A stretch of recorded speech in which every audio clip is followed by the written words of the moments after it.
Gurudev Datta sector 28 Dutt मंदिर 41मो पाटोत्सवना दिवसों में 4 दिवसनो प्रोग्राम 3 दिवस भगवान रंगदूत महाराजनी पादुका पर वडोदराना आचार्य महेशभाई पाठकना आचार्य पदे अत्तरथी अभिषेक और अभिषेक महारुद्र थी 3 दिवस सुधी महारुद्राभिषेक चालशे। 3 दिवस दरमियान दररोज बपोरे रंगदूत परिवारना मूर्धन्य विद्वान कथाकार श्री किरीटभाई शास्त्री नी कथा पण शेनी उपर कथापणनो सत्संगनो विषय पण खूब अनोखो गुरुभक्ति उपर 3 दिवस सत्संग चालशे परिवारना मंदिरनी अंदर।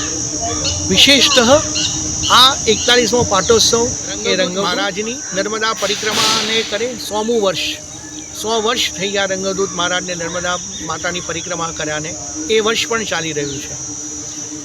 केवी रीते रंगदूत महाराज 1925 नी अंदर सौ प्रथम वखत નારેશ્વરમાં એમણે પોતાનું પ્રથમ આસન મૂક્યું. એ એમના ગુરુ મહારાજ દ્વારા રચિત દત્ત પુરાણના 108 પારાયણ કરવા માટે થઈને રંગદૂત મહારાજે 108 પારાયણ પૂર્ણ કર્યા. પણ 108 પારાયણ કરતાં પારાયણ કર્યા તેનું ઉદ્યાપન કેવી રીતે કરવું, એનો ઉદ્યાપનનો પણ એક વિશિષ્ટ પ્રયોગ. કારણ કે બાપજી તો અકિંચન, પૈસાને પણ સ્પર્શ ન કરે એવા અકિંચન ભક્ત કેવી રીતે ઉદ્યાપન કરે? તો બાપજીને એક અનોખો વિચાર આવ્યો. બાપજીએ એક અનોખું કામ કર્યું, સમાજને પણ એનું માર્ગદર્શન આપ્યું. અને બાપજીએ નર્મદા પરિક્રમા કરીને, મા નર્મદાની પૂજા કરીને, મા નર્મદાની સેવા કરીને એમણે ઉદ્યાપન કર્યું. એ ઉદ્યાપનનું વર્ષ 1926. આજે 2026 100મું વર્ષ ચાલી રહ્યું છે.